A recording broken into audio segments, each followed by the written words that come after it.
Alors bien aimés, nous allons regarder ensemble des choses importantes ce soir. Ce sont des choses que nous connaissons pourtant, mais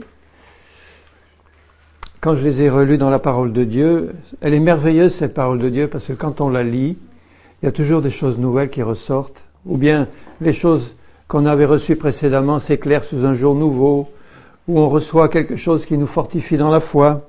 Alors je vous encourage à la lire, à la méditer constamment.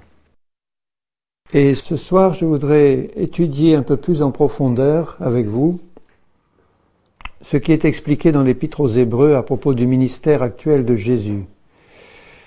Parce que là aussi, c'est quelque chose d'extrêmement important pour nous, pour avancer dans la foi, dans tout l'héritage que Jésus nous a promis. Nous avons besoin de comprendre. Je crois que la première chose qu'il faut qu'un chrétien comprenne dans son intelligence, c'est la croix, c'est l'œuvre que Jésus a accomplie à la croix, c'est ce qu'il a fait pour expier nos péchés, mais aussi pour nous faire mourir et ressusciter en lui. Si on n'a pas compris ça, tout le reste nous est fermé et voilé. Ou alors c'est de l'intellectualisme biblique, mais ce n'est pas la vie qui se manifeste en nous si on n'a pas compris et vécu la croix.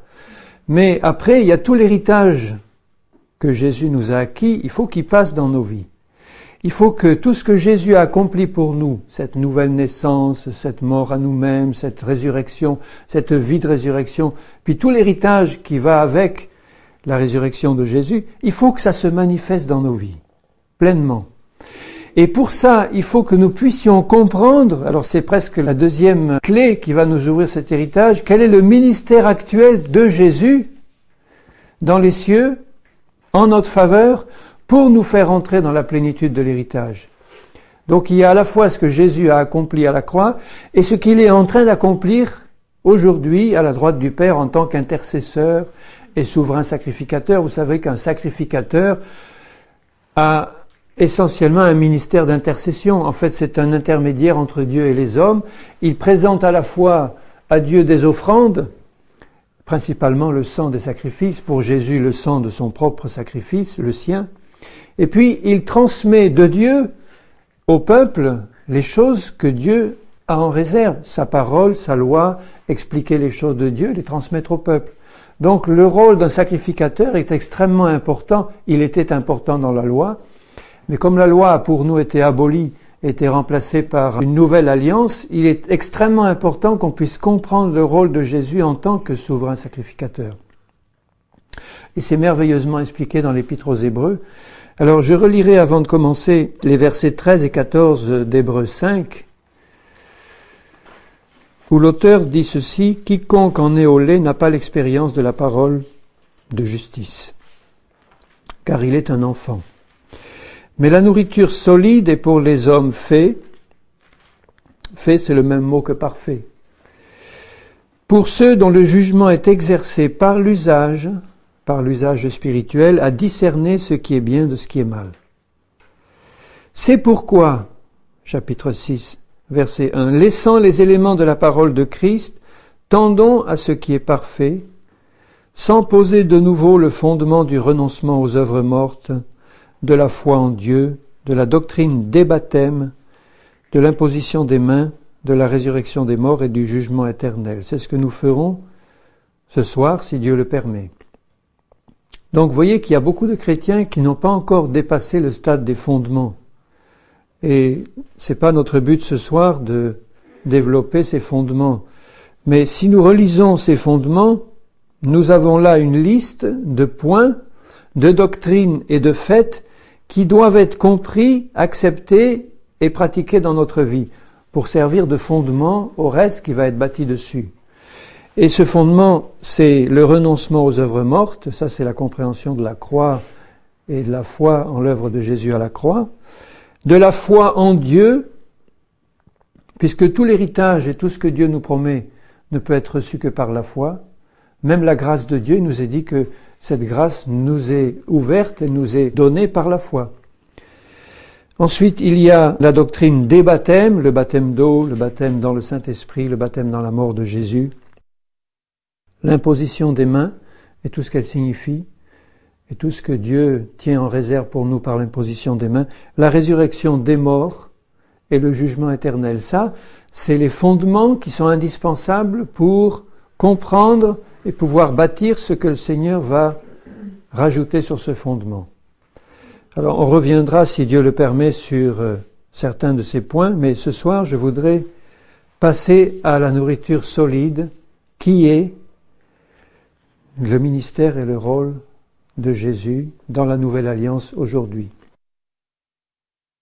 On va donc reprendre certains versets dans toute l'Épître aux Hébreux, mais en commençant par le début, pour bien suivre le raisonnement spirituel et voir l'ensemble de ce raisonnement tel qu'il est développé dans l'Épître, parce qu'il faut commencer dès le début de l'Épître. Donc dès le début de l'Épître aux Hébreux, l'auteur fixe nos regards sur Jésus-Christ, le Fils de Dieu, en montrant le caractère unique,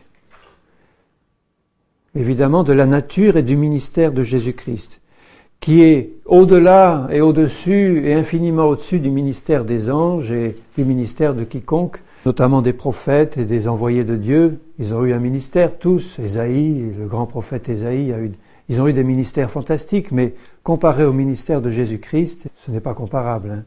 Tous étaient d'ailleurs centrés vers Jésus et annonçaient la venue du Seigneur.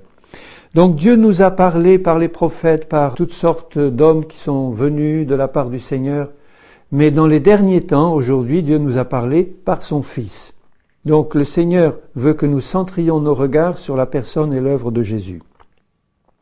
Et il nous montre que quand nous aurons une claire perception de la nature et de l'œuvre de Jésus-Christ, l'œuvre sur la croix et l'œuvre actuelle, nos cœurs seront ouverts à l'action du Seigneur telle qu'il veut la faire dans nos cœurs pour que nous puissions recevoir son héritage et devenir ce qu'il veut que nous devenions, semblables à lui-même. Donc le Fils, au verset 2 du chapitre 1er, a été établi par Dieu héritier de toutes choses. Et nous savons, dit Paul, que nous sommes co-héritiers avec Christ, nous sommes héritiers avec Jésus. Alors, Jésus est le reflet de la gloire et l'empreinte de la personne de Dieu. Il soutient toutes choses par sa parole puissante. Il a fait la purification des péchés et il s'est assis, où il est maintenant, à la droite de la majesté divine, dans les lieux très hauts, devenu d'autant supérieur aux anges qu'il a hérité d'un nom plus excellent que le leur, le nom de Jésus, Sauveur. Donc, voyez combien l'auteur de l'Épître place immédiatement le projecteur sur la gloire actuelle de Jésus, assis dans les lieux célestes, après avoir accompli la purification des péchés. Il est assis non pas pour attendre son retour, pour attendre passivement son retour sur la terre, il est assis pour accomplir un ministère très précis qui lui a été confié par son Père et qui nous est absolument indispensable à nous. Et pour cela, il faut que nous puissions comprendre la puissance et la position actuelle du Seigneur Jésus. Quand il développe dans le chapitre 1er la place et la position actuelle de Jésus, il cite un certain nombre de versets de l'Ancien Testament qui nous montrent que Jésus-Christ est vraiment Dieu. Jésus-Christ n'est pas simplement, comme le disent certains, un prophète ou même la plus grande des créatures de Dieu, la plus parfaite et la plus merveilleuse, mais il est Dieu le Fils qui a été oint par Dieu le Père d'une huile de joie au-dessus de ses égaux. Vous vous rendez compte qu'il nous désigne comme égaux, nous les hommes qui sommes destinés à être semblables à Jésus par sa grâce et par l'action de son esprit. Il nous appelle frères de Jésus-Christ. La grâce que nous avons de la part du Seigneur, puisque Paul dit dans une de ses épîtres que nous sommes appelés à être remplis de toute la plénitude de Dieu, et nous savons que toute la plénitude de Dieu se trouve en Jésus-Christ. Donc aujourd'hui, au verset 13, Jésus-Christ est assis à la droite de Dieu, ayant accompli la purification des péchés, ayant reçu le nom qui est au-dessus de tout nom, toute la puissance divine est entre les mains du Seigneur Jésus, et il exerce ce ministère en notre faveur et nous devons bien le comprendre. Alors, il dit au chapitre 2 que nous devons nous attacher aux choses que nous avons entendues, évidemment celles qui viennent du Seigneur, de peur que nous ne soyons emportés loin d'elles. Donc il est possible à des chrétiens qui ont été rachetés par le sang de Jésus, qui sont passés par la nouvelle naissance, qui sont passés par les rudiments, tels que nous venons de les lire dans le chapitre 6, il est possible d'avoir entendu certaines paroles, mais parce qu'ils ne sont pas restés attachés à ces paroles et qu'ils n'ont pas persévéré dans la compréhension du ministère actuel de Jésus, de s'en laisser écarter et de passer à côté de cet héritage céleste. Et s'ils s'en sont écartés, s'ils ont été emportés loin d'elle, c'est parce que la parole de Dieu n'a pas trouvé de la foi dans le cœur de ceux qui l'ont entendue. Donc ils ont entendu cette parole, on pourrait dire pour nous, ils ont lu cette épître aux Hébreux, ils l'ont comprise, mais ils ne l'ont pas saisie par la foi pour en faire quelque chose de personnel qui leur permet d'entrer dans tout l'héritage du Seigneur. Au chapitre 2 et au verset 11, il est dit que celui qui sanctifie, c'est-à-dire Jésus-Christ, et ceux qui sont sanctifiés, c'est-à-dire nous, sont tous issus d'un seul, c'est-à-dire notre Père céleste à tous. C'est pourquoi il n'a pas honte de les appeler frères lorsqu'il dit « J'annoncerai ton nom à mes frères, je te célébrerai au milieu de l'assemblée, et encore je me confierai en toi, et encore me voici, moi, et les enfants que Dieu m'a donnés. » Donc ce Jésus-Christ, Dieu le Fils, qui est actuellement assis à la droite de la majesté divine dans les cieux, et qui est notre grand souverain sacrificateur, il a avec nous une relation très étroite, fraternelle, simple à comprendre. Il est notre frère, et étant Dieu le Fils, nous qui sommes ses créatures et qui avons été rachetés par son sang, il est avec nous notre frère par rapport au Père des esprits, qui est le Père céleste, qui est là sur le trône le plus élevé, égal à Dieu, lui, en tant que fils, mais fils de Dieu, frère, qui a été fait frère de l'ensemble des sauvés, qu'il a racheté par son sang. Donc, il se place tout de suite, c'est pas un souverain sacrificateur comme il était dans la loi avant. Le souverain sacrificateur était issu d'une tribu bien spéciale, la tribu de Lévi. C'était un homme à part, c'était un homme qui était presque intouchable, tellement il était à part et il était saint. Il avait une fonction précise dans le lieu très saint qui était réservé à lui uniquement. Et il n'était pas si facile d'établir avec lui des relations fraternelles, bien qu'il fasse partie du peuple d'Israël comme les autres, mais il avait par sa position une place à part qui le mettait dans une position plutôt lointaine par rapport au reste du peuple.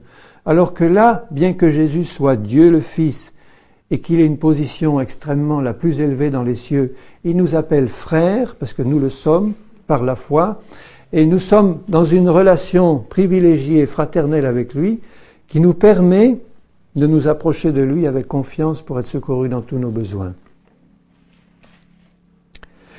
Au verset 14, il est dit « Puisque les enfants, c'est-à-dire nous, participent au sang et à la chair, ce frère céleste que nous avons y a également participé parce qu'il fallait que, par sa mort, il anéantisse celui qui a la puissance de la mort, c'est-à-dire le diable, et qu'il délivre tous ceux qui, par crainte de la mort, étaient toute leur vie retenus dans la servitude. » C'est le cas des hommes et des femmes qui étaient sous le poids du péché, séparés de Dieu, soumis à la mort et à l'autorité du prince de la mort, c'est-à-dire le diable.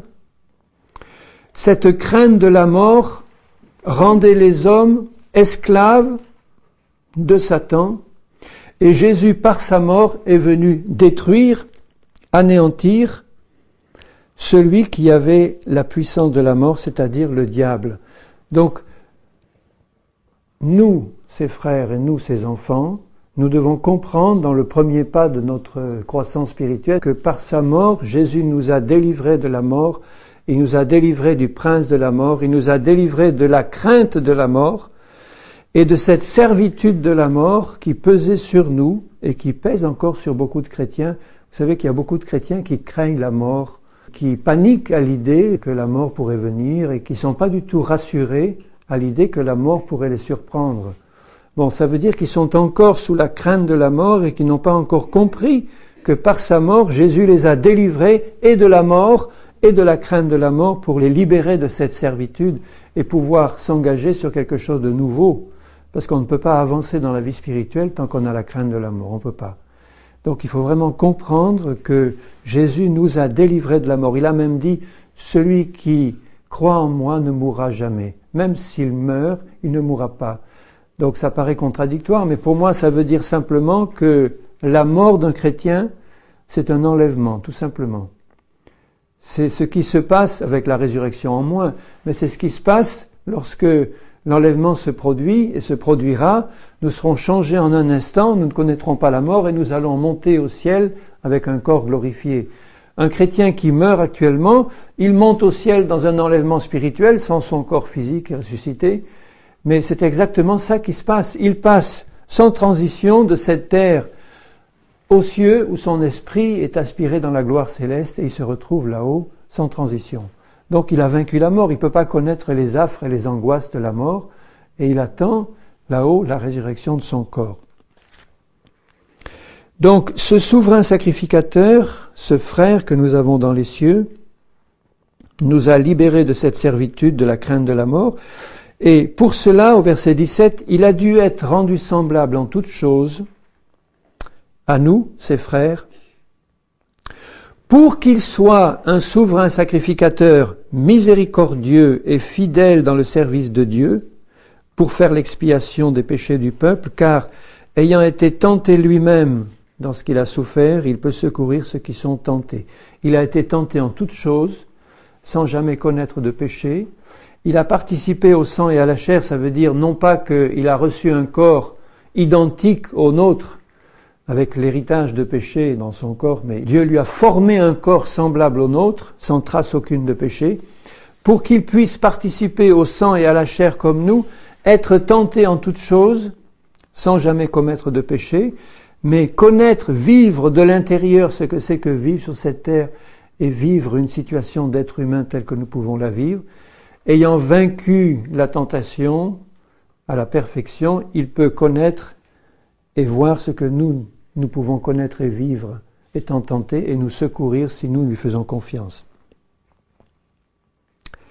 Alors au chapitre 3, il rappelle que cet apôtre et ce souverain sacrificateur, Jésus-Christ, a une position dans la Nouvelle Alliance qui est bien différente de celle du souverain sacrificateur de l'Ancienne ou de Moïse qui avait été fidèle dans la maison de Dieu comme serviteur. Lui, il a été fidèle dans la maison de Dieu comme fils par rapport à son Père. Et il a été fidèle sur la maison de Dieu qui est nous, puisque le but de la venue sur cette terre de Jésus, ça a été de sauver l'humanité par la croix et de pouvoir amener au ciel les hommes et les femmes que Dieu avait créés pour qu'ils soient les frères et les sœurs de Jésus. C'est pourquoi l'exhortation qui nous est faite au verset 6 est importante parce que nous sommes exhortés à retenir jusqu'à la fin, ça peut être la mort ou ça peut être le retour de Jésus, la ferme confiance et l'espérance dont nous nous glorifions. Alors, quelle est cette ferme confiance et cette espérance? Eh bien, on va le voir dans la suite. Mais en tout cas, le Seigneur nous donne une ferme confiance et une espérance par la compréhension de l'œuvre de Jésus et de sa promesse d'héritage pour nous. C'est ça notre espérance. Et il nous dit, maintenant, tu vas rester attaché fermement par la foi à cette confiance. Et si tu tiens bon jusqu'au bout, parce que Dieu va t'aider par ce souverain sacrificateur miséricordieux et fidèle qu'il t'a donné, il va t'aider, si tu gardes les yeux constamment sur lui, à garder ferme ton espérance pour pouvoir pleinement entrer dans cet héritage sur terre et dans l'éternité. D'où l'importance de l'exhortation qu'il adresse en disant « Si vous entendez sa voix, n'endurcissez pas vos cœurs ». Ça veut dire que cette parole de Dieu qui nous est donnée doit nous révéler le plan de Dieu, le plan éternel de Dieu pour nous, doit stimuler notre intérêt spirituel et notre foi pour qu'on se tourne résolument vers le plan du Seigneur et qu'on soit attaché à ce plan en disant « Seigneur, il n'y a qu'une chose qui compte maintenant, c'est que je vois ce plan se réaliser pour moi, pour chacun de nous, et puis pour l'Église, puisque sa maison, c'est nous. Hein. » Donc il y a une double réalisation du plan du Seigneur dans la vie de chacun de nous, et puis en tant que groupe dans l'Église du Seigneur Jésus. Et alors cette maison spirituelle, c'est nous, cette maison spirituelle, c'est l'Église du Seigneur. Le plan pour l'Église ne peut pas se réaliser s'il ne réalise pas pour nous, chacun en particulier. Donc le travail de Jésus va commencer pour chacun de nous en particulier.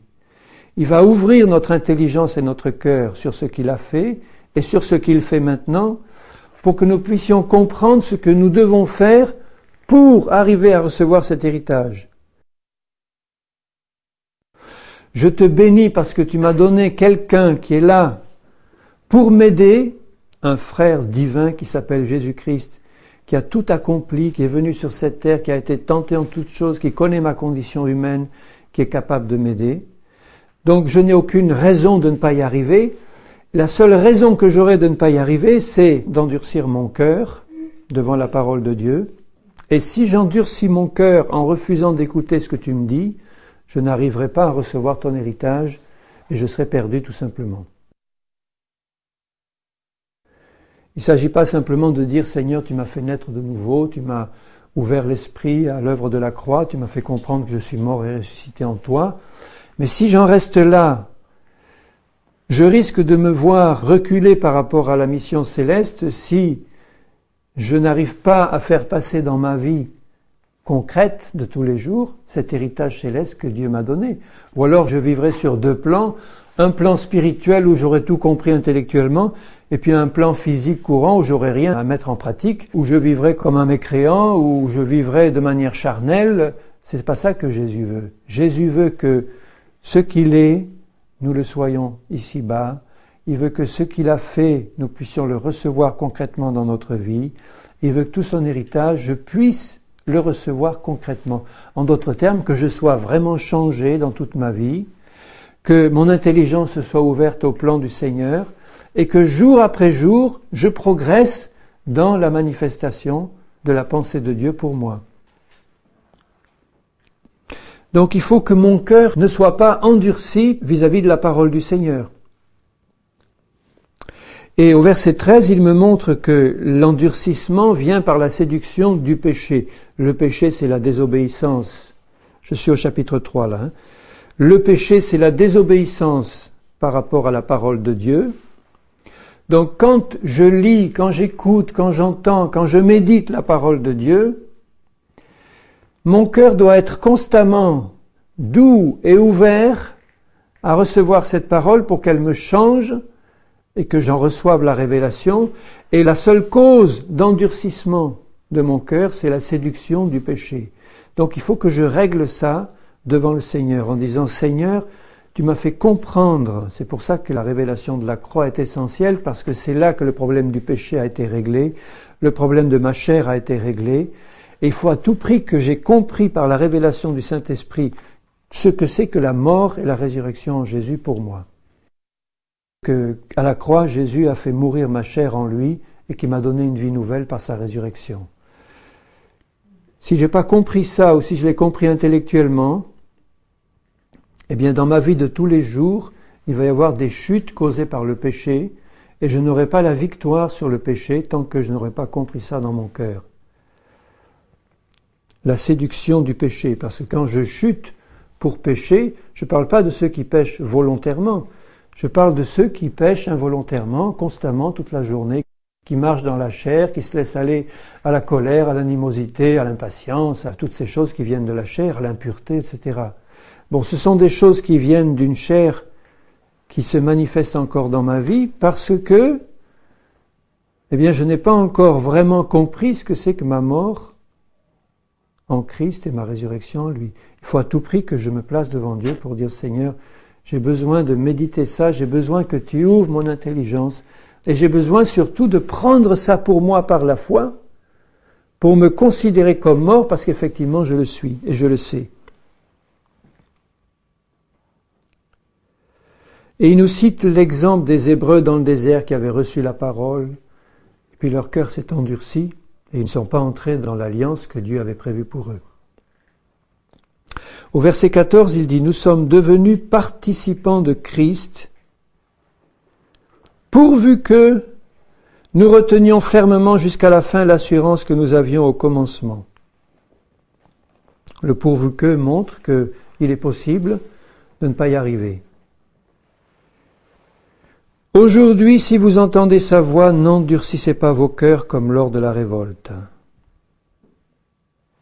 Et s'ils se sont endurcis vis-à-vis de la parole de Dieu, ça aboutit à la révolte, c'est-à-dire la désobéissance, le péché.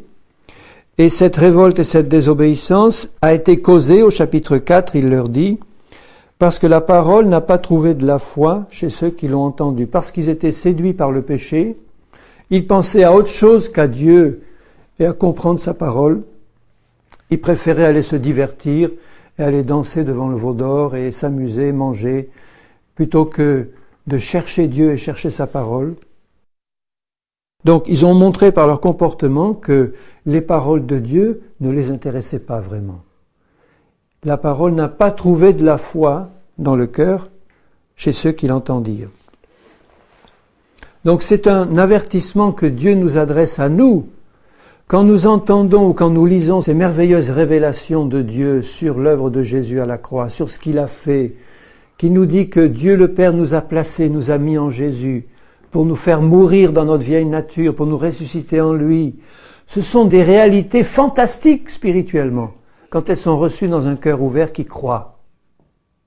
Parce que quand on a reçu ça dans un cœur ouvert qui croit, toute la vie doit être complètement changée de haut en bas, de gauche à droite, et complètement chamboulée.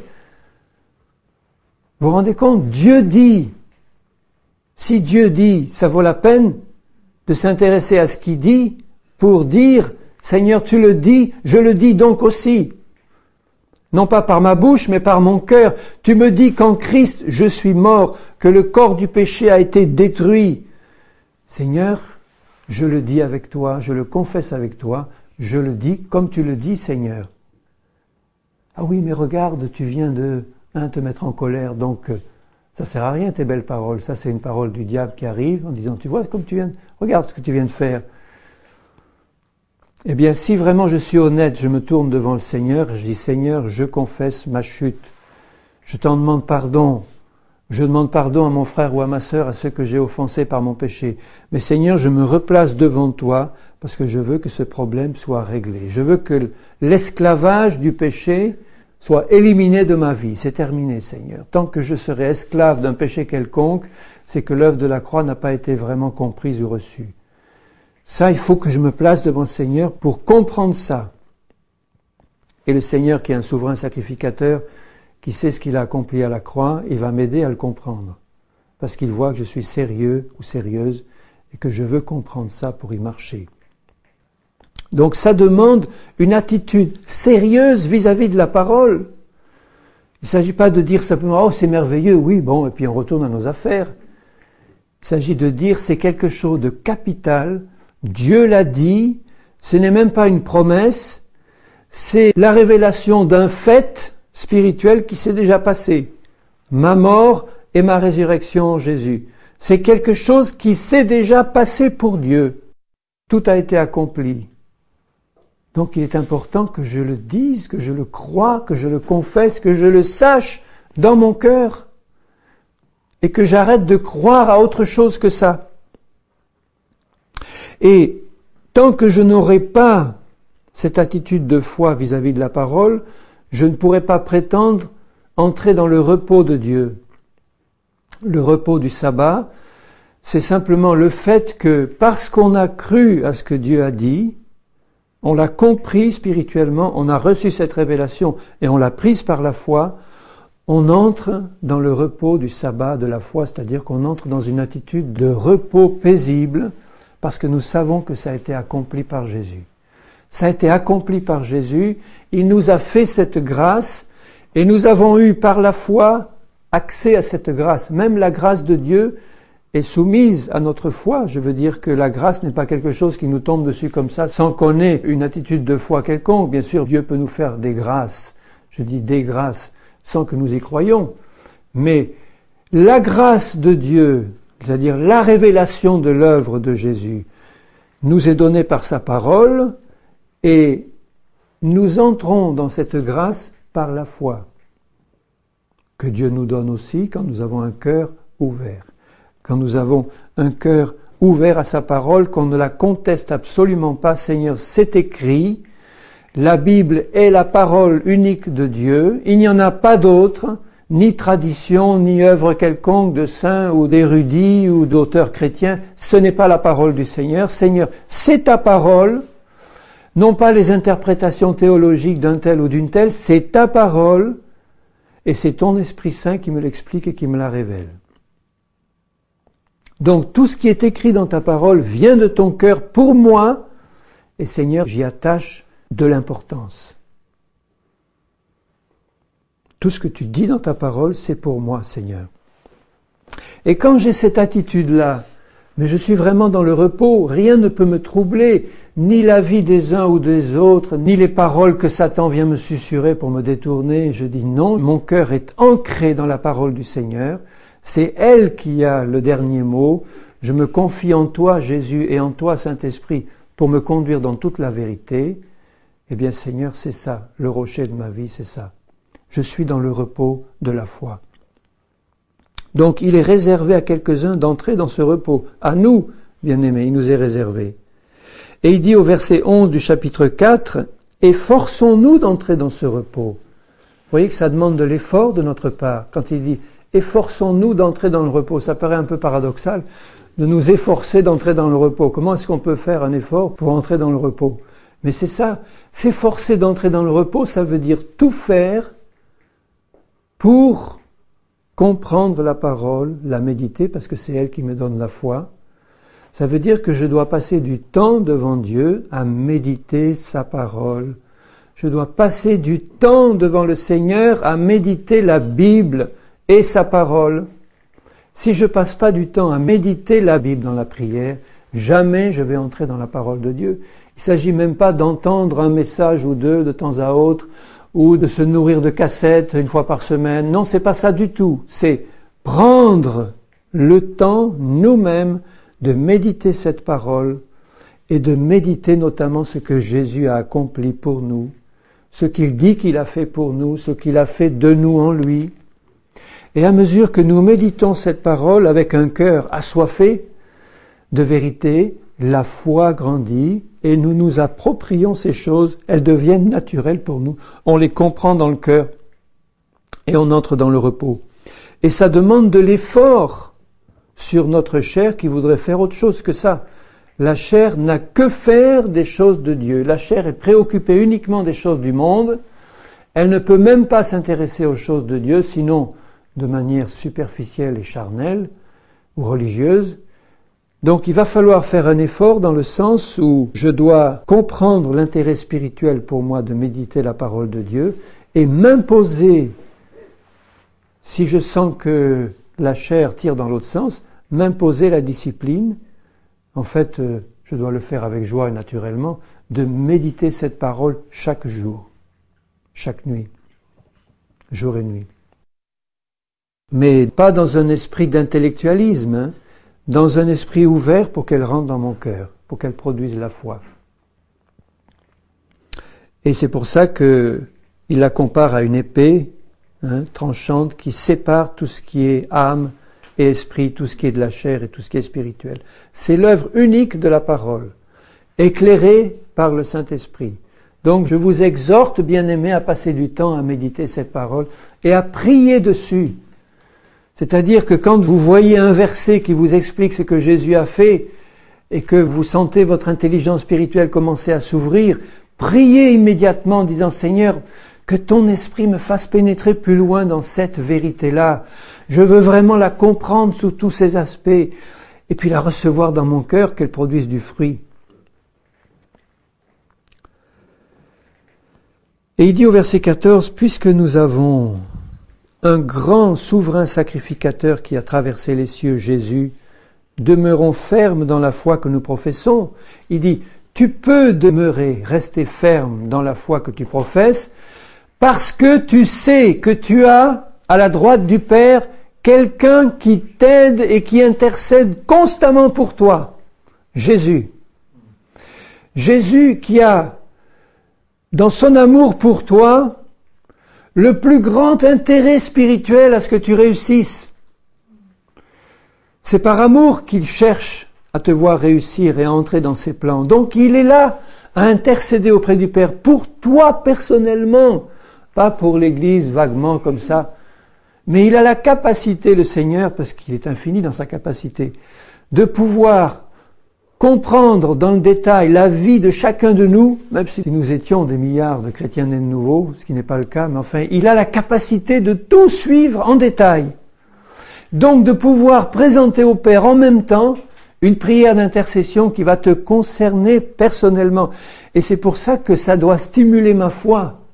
Je ne suis pas seul dans cette recherche spirituelle. J'ai là auprès du Père quelqu'un qui me connaît, qui me comprend, qui a vécu dans la chair et le sang, qui est passé par les choses que je connais moi et qui est capable d'être miséricordieux et fidèle pour m'aider dans ma montée. Et il dit, approchons-nous donc avec assurance du trône de la grâce pour obtenir miséricorde et trouver grâce pour être secouru dans nos besoins. La grâce de Dieu, c'est le secours qu'il me donne dans mes besoins. Seigneur, regarde, je patauge encore, j'ai pas compris ceci, ou je traîne encore sur ce plan. Seigneur, aide-moi, Seigneur Jésus. Tu es mon souverain sacrificateur, tu es celui qui me sert d'intermédiaire devant le Père, le seul et unique, c'est toi. C'est ni la Vierge Marie, ni Saint Paul ou Saint Pierre, c'est Jésus-Christ, homme, l'intermédiaire unique, Dieu le Fils, entre le Père et moi. Et je peux m'approcher avec assurance, confiance, parce que j'ai un frère céleste qui m'aime, Dieu le Père m'aime aussi, puisqu'il a donné son Fils, mais Dieu a prévu dans son plan céleste que j'ai un intercesseur et un souverain sacrificateur qui s'appelle Jésus aujourd'hui. Alors il va expliquer le rôle ensuite au chapitre 5 du souverain sacrificateur et il compare celui que nous avons actuellement à celui qu'ils avaient dans l'ancienne alliance. Ils avaient dans l'ancienne alliance des souverains sacrificateurs qui étaient des hommes pécheurs, faibles, et qui donc ne pouvaient absolument pas avoir la même puissance et le même impact que le nôtre. Je lis au chapitre 5 et au verset 1er. Tout souverain sacrificateur pris du milieu des hommes est établi pour les hommes dans le service de Dieu afin de présenter des offrandes et des sacrifices pour les péchés. Ça, c'est un des rôles du souverain sacrificateur, présenter des offrandes et des sacrifices pour les péchés, notamment au grand jour des expiations, une fois par an, où il rentrait avec le sang des boucs et des veaux, une fois par an dans le lieu très saint pour le présenter au Seigneur. Nul ne s'attribue, verset 4, cette dignité s'il n'est appelé de Dieu comme le fut Aaron. Et Christ ne s'est pas non plus attribué la gloire de devenir souverain sacrificateur, mais il la tient de celui qui lui a dit « Tu es mon fils, je t'ai engendré aujourd'hui ». Comme il dit encore ailleurs « Tu es sacrificateur pour toujours selon l'ordre de Melchizedek ».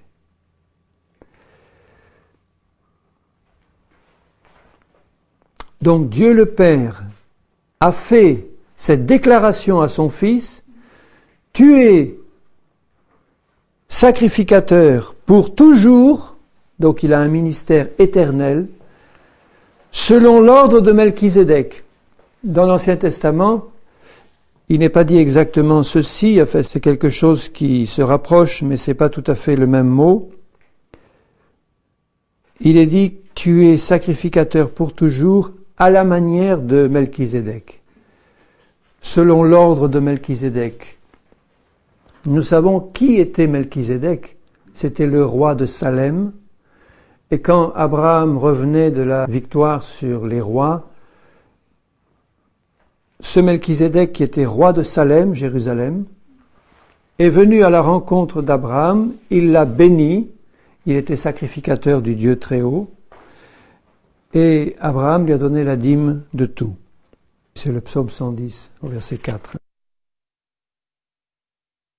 Alors, je lis au verset 9 du chapitre 5. Donc, Jésus, après avoir été élevé à la perfection, est devenu pour tous ceux qui lui obéissent l'auteur d'un salut éternel. Donc, le salut n'est éternel que pour ceux qui obéissent à Dieu. Je le dis en passant parce que certains prétendent que le salut est éternel quoi qu'on fasse. Le salut est éternel pour ceux qui obéissent à Dieu. Il est devenu pour tous ceux qui lui obéissent l'auteur d'un salut éternel. Dieu l'ayant déclaré souverain sacrificateur selon l'ordre ou à la manière de Melchizedek. Nous avons beaucoup à dire là-dessus et des choses difficiles à expliquer parce que vous êtes devenus lents à comprendre. Vous, en effet, qui depuis longtemps devriez être des maîtres. Et vous savez ce qu'il désigne par maître ici. Le maître, c'est celui qui a compris le rôle actuel de Jésus. Puisqu'il parle des choses profondes, qui va expliquer de la nourriture solide. Et toute cette explication tourne autour du ministère actuel de Jésus. Donc, si tu as compris spirituellement ce que Jésus est en train de faire aujourd'hui, eh bien, tu as déjà atteint une position de maître. Ça veut dire des gens capables d'enseigner aux autres les choses profondes de Dieu. Et pas rester au niveau des b.a.-ba qui sont fondamentaux, puisqu'ils expliquent après, s'il n'y a pas ce b.a.-ba, on n'a rien. Mais ne pas rester à ce niveau-là, mais aller plus loin et être capable d'expliquer, parce qu'on l'a compris, qui est Jésus aujourd'hui et qu'est-ce qu'il fait en tant que souverain sacrificateur. Alors au chapitre 6, donc, il entre dans l'explication plus profonde, mais il donne un avertissement sévère. Il dit au verset 4, « Il est impossible que ceux qui ont été une fois éclairés, qui ont goûté le don céleste, qui ont eu part au Saint-Esprit, qui ont goûté la bonne parole de Dieu et les puissants du siècle à venir, et qui sont tombés, au chapitre 10, on voit aussi un avertissement identique et on voit qu'il s'agit de ceux qui ont péché volontairement après avoir été éclairés. Soient encore renouvelés et amenés à la repentance puisqu'ils crucifient pour leur part le Fils de Dieu et l'exposent à l'ignominie. Lorsqu'une terre est abreuvée par la pluie qui tombe souvent sur elle, c'est-à-dire la bonne parole de Dieu,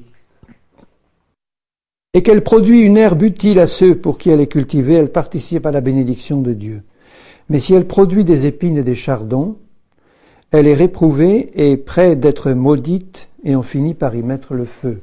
Le propre de la pluie, c'est qu'elle fait germer toutes les graines, les bonnes et les mauvaises. Vous avez remarqué ça? Dans le désert où rien ne pousse, il y a des graines pourtant qui y sont, mais elles ne peuvent pas pousser parce qu'il n'y a pas d'eau. Et le jour où l'eau tombe dans le désert, tout pousse. Les bonnes et les mauvaises graines. Donc il est important de savoir ce que nous avons comme parole dans le cœur, puisque la parole est une semence, parce que le jour où la pluie de Dieu vient sur nous, si nous avons dans le cœur plein de mauvaises graines, elles vont germer, elles vont pousser. Donc c'est pas toujours une bénédiction complète quand l'onction et la présence et la pluie d'en haut descend. Si nous avons notre cœur rempli de mauvaises graines, elles vont s'humidifier et pousser des chardons, des ronces et des épines. D'où l'importance de planter dans notre cœur que la bonne semence de la parole et de bien nettoyer les autres semences dès qu'on voit que ça sort un petit bout de ronces et d'épines. Là. On dit non, ça c'est pas une semence qui est bonne, je l'arrache et je l'enlève pour ne laisser pousser que la bonne. Il dit au verset 7, « Quand une terre est abreuvée par la pluie qui tombe souvent sur elle, la pluie de l'arrière-saison, la pluie de la dernière saison, la pluie de la première saison. La pluie dont il parle là, c'est quoi? La pluie qui tombe souvent sur elle, pour moi, c'est la bénédiction de Dieu qui vient d'en haut, l'onction du Saint-Esprit, la présence de Dieu, c'est tout ça qui tombe sur une terre. Bon, et si cette terre produit une herbe utile à ceux pour qui elle est cultivée, elle participe à la bénédiction de Dieu. Mais si elle produit, qu'est-ce qui fait produire? C'est la pluie, des épines et des chardons.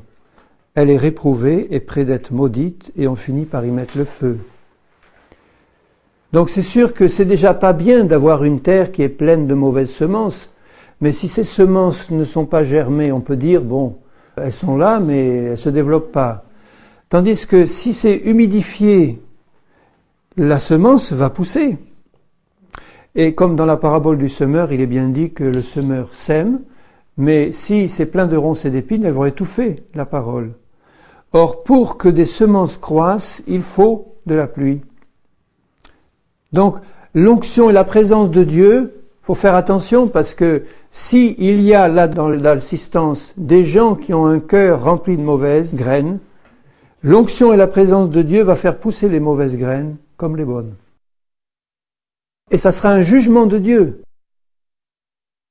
Les bonnes graines, c'est la parole de Dieu, c'est la semence, et les mauvaises graines, c'est la parole de Satan. C'est ce que nous avons laissé rentrer dans notre cœur qui n'est pas la semence de Dieu. La parole est la semence. Donc, la parole de Satan est aussi une semence. Toutes les mauvaises doctrines, toutes les traditions humaines, toute la philosophie des hommes, comme Paul dit, ce sont des mauvaises graines.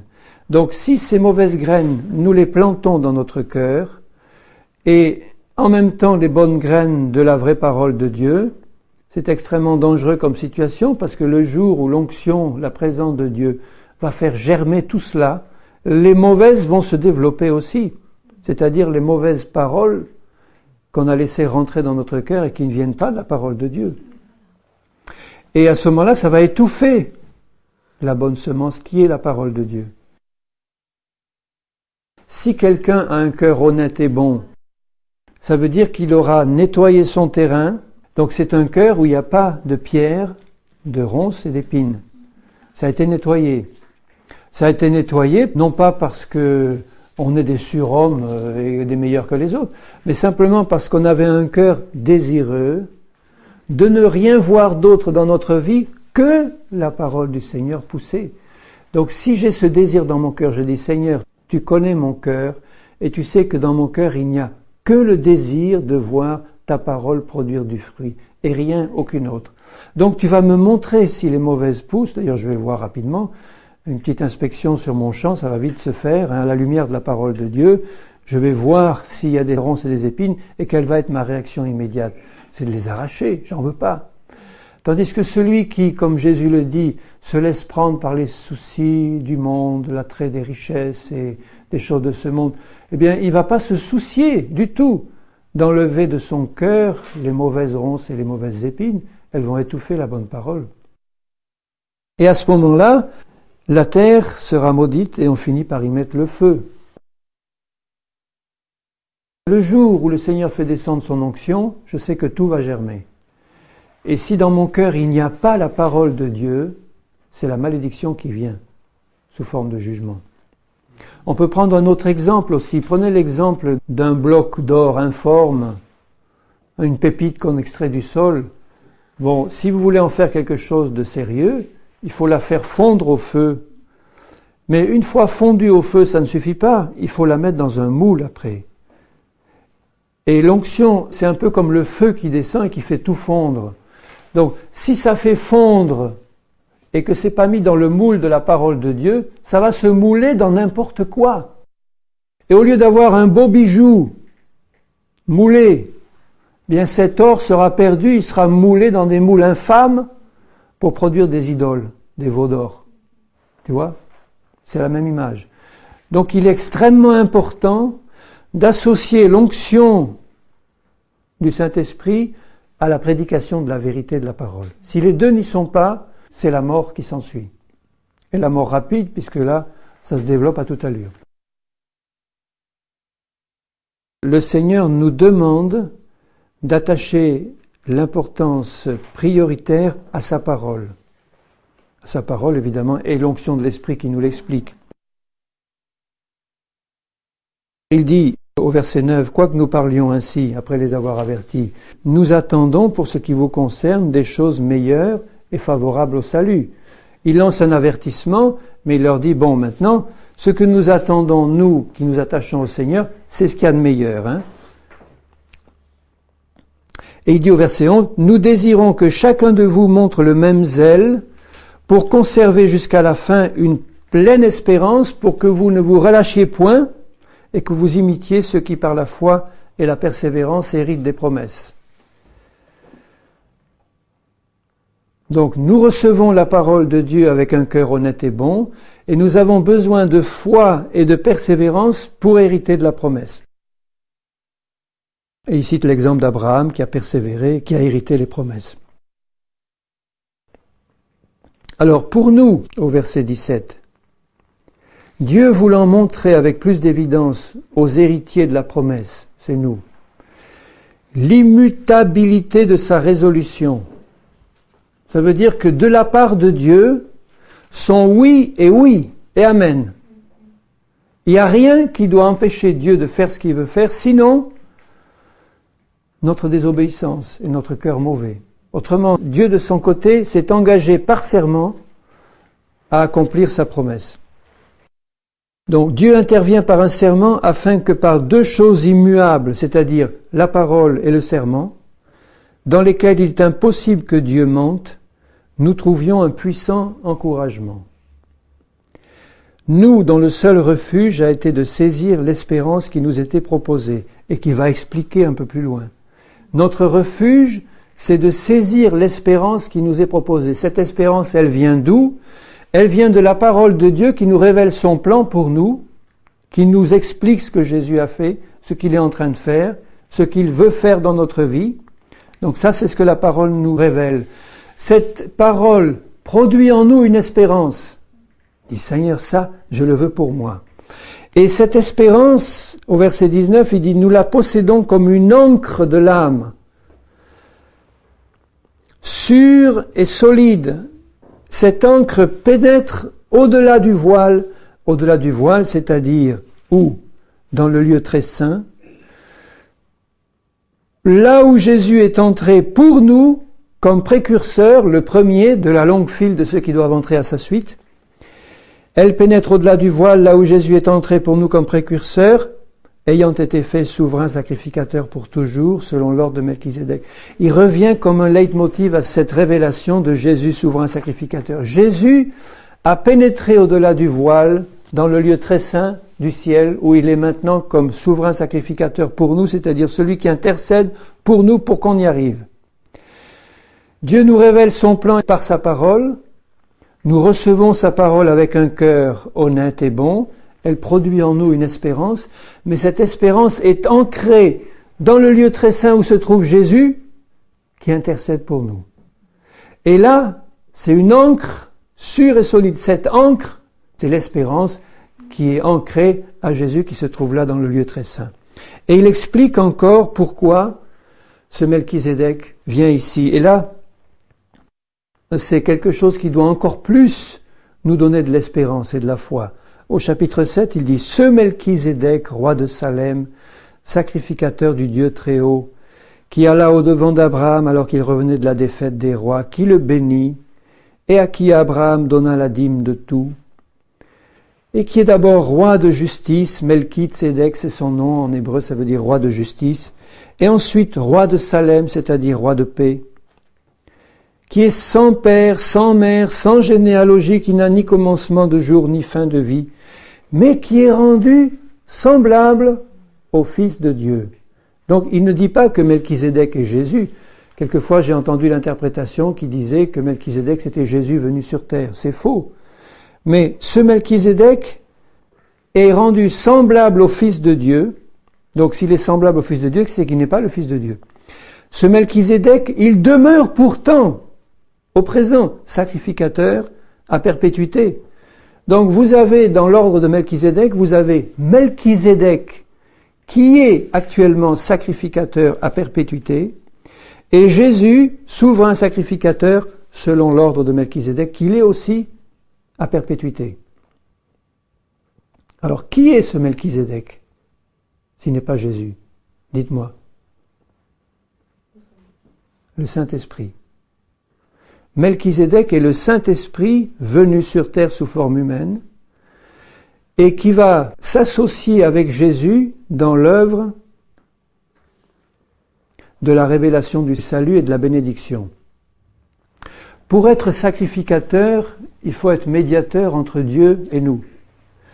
Or, Melchizedek ne pouvait pas être Dieu le Père, puisqu'il faut un médiateur, un sacrificateur entre Dieu et nous. Et puisqu'il demeure à perpétuité, qu'il a toutes les caractéristiques de la divinité, c'est-à-dire sans père, sans mère, sans généalogie, ni commencement de jour, ni fin de vie, donc il est éternel, mais rendu semblable au Fils de Dieu, ce Melchizedek demeure sacrificateur à perpétuité.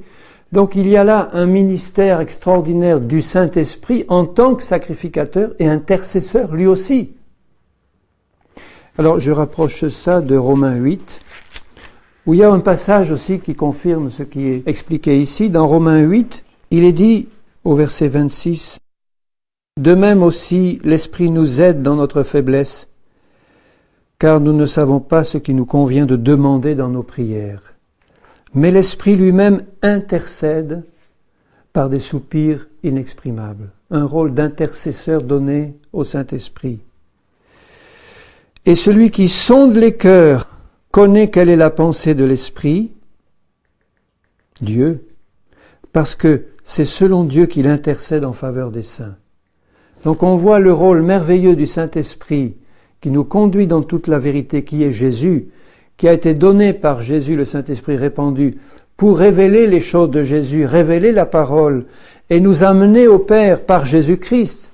Donc il y a un rôle fondamental du Saint-Esprit en tant qu'intercesseur lui aussi, puisque dans les prières inspirées par le Saint-Esprit, dans la prière en langue en particulier qui est inspirée par le Saint-Esprit, il y a un rôle d'intercession du Saint-Esprit qui est absolument indispensable et qui s'associe au rôle d'intercesseur de notre souverain sacrificateur qui est Jésus-Christ. Et dans le même chapitre 8, il est écrit au verset 34, « Christ est mort, bien plus, il est ressuscité, il est à la droite de Dieu et il intercède pour nous. » Les deux personnes de la Trinité divine, Saint-Esprit et Jésus, sont étroitement associés dans ce travail de sacrificature et d'intercession selon l'ordre de Melchizedek, les deux oints qui sont de part et d'autre du Seigneur l'Éternel. Eh bien, vous avez le Saint-Esprit qui intercède pour nous et vous avez le souverain sacrificateur selon l'ordre de Melchizedek, Jésus-Christ, qui intercède pour nous. Alors, au chapitre 7 d'Hébreux, si j'y reviens là, il montre le caractère supérieur, infiniment supérieur, du sacerdoce selon l'ordre de Melchizedek par rapport au sacerdoce lévitique concerné par la loi. Puisque Abraham a donné la dîme à Melchizedek et que dans les reins d'Abraham il y avait Lévi, son descendant, et que c'est de la tribu de Lévi que sont sortis les sacrificateurs et le souverain sacrificateur en particulier, alors que Jésus, lui, est sorti de la tribu de Juda qui n'avait rien à voir avec les sacrifices et le sacerdoce.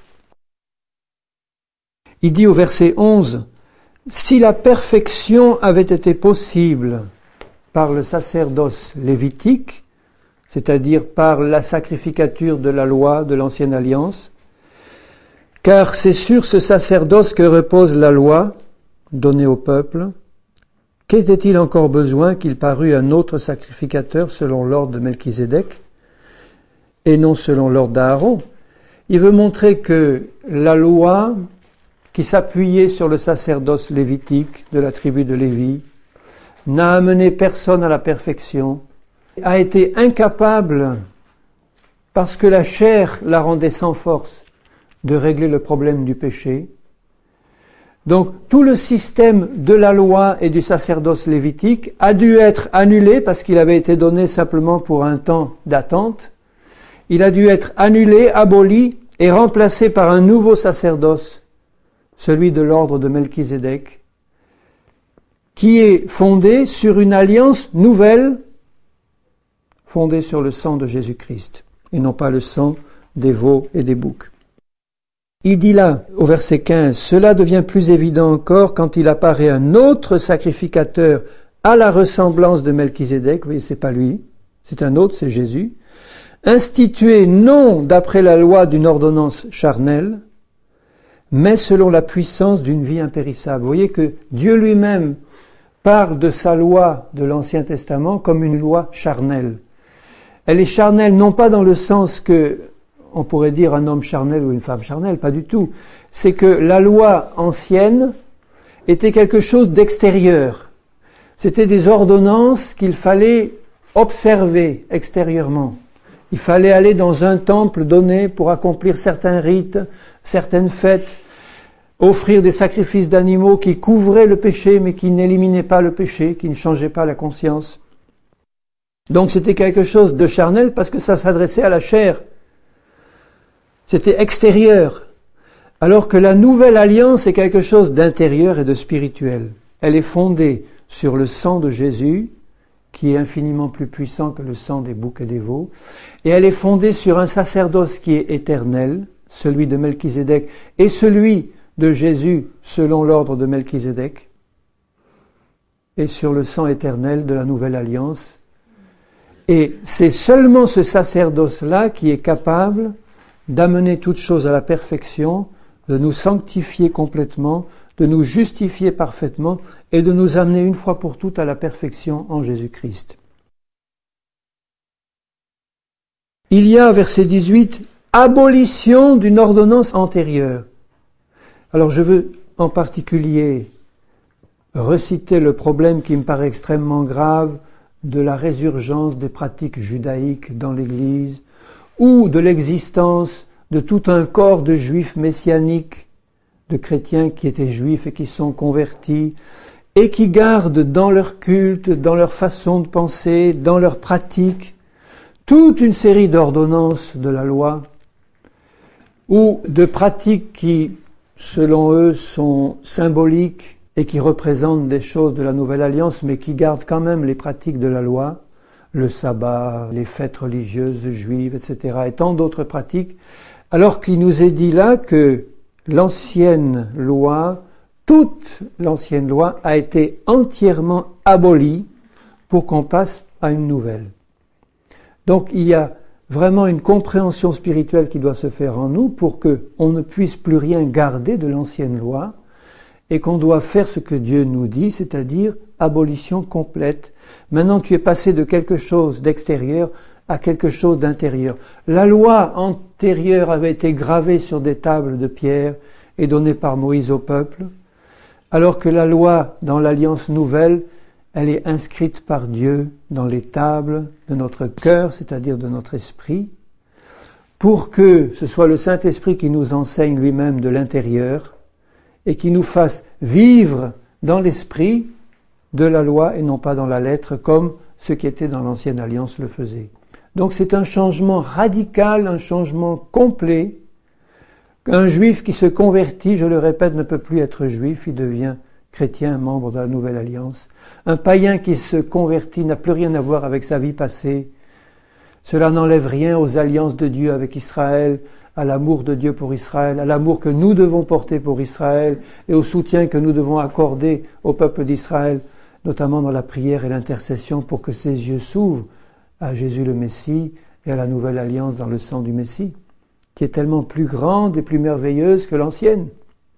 Ça me fend le cœur quand j'étais à Jérusalem et que je vois tous ces juifs pieux, tous ces juifs qui sont vraiment si ardents dans le désir de servir le Seigneur et qui vont là au mur prier, se lamenter et pleurer.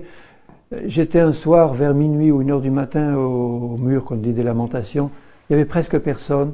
Et je suis rentré dans la synagogue à gauche du mur. Il y avait un vieux juif barbu qui était là. Je ne sais pas s'il était rabbin, enfin quel âge il avait, un âge vénérable. Mais il pleurait en se lamentant.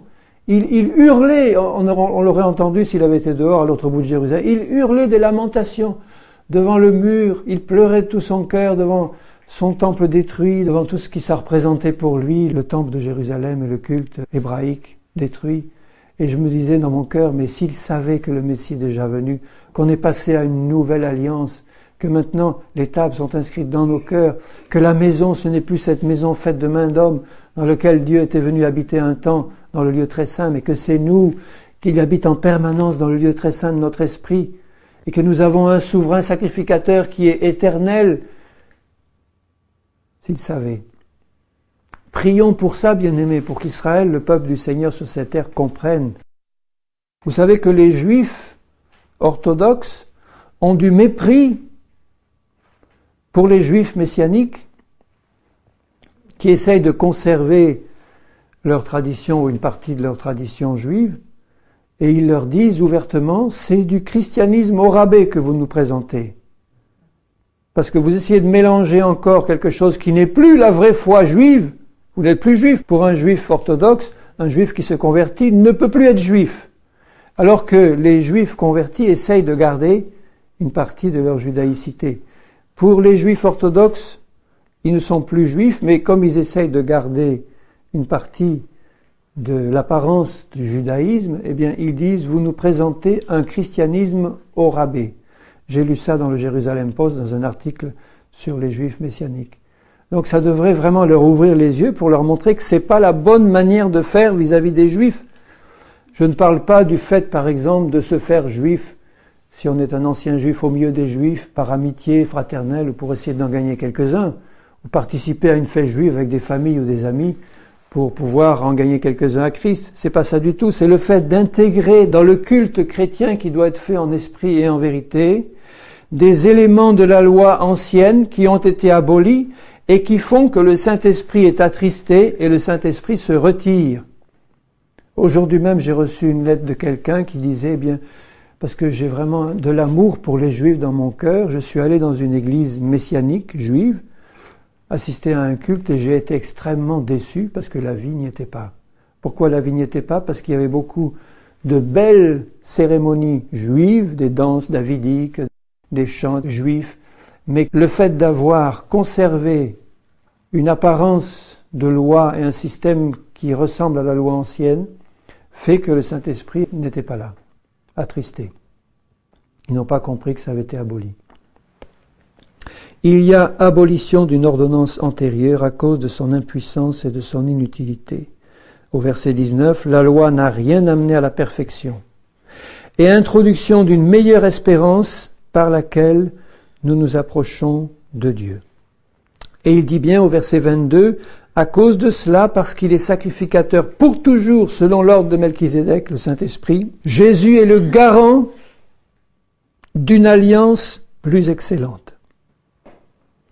Ça veut dire qu'en lui, nous avons la garantie que toute cette nouvelle alliance s'accomplira dans le cœur de ceux qui croient et qui l'ont reçue dans leur cœur par la foi. Et il ajoute au chapitre 8, au verset 1er, le point capital de tout cela, donc pour nous, c'est que nous avons un tel souverain sacrificateur, Jésus, qui s'est assis à la droite du trône de la majesté divine dans les cieux, comme ministre du sanctuaire et du véritable tabernacle qui a été dressé par le Seigneur et non par un homme. Donc le sacrificateur a quelque chose à présenter à Dieu.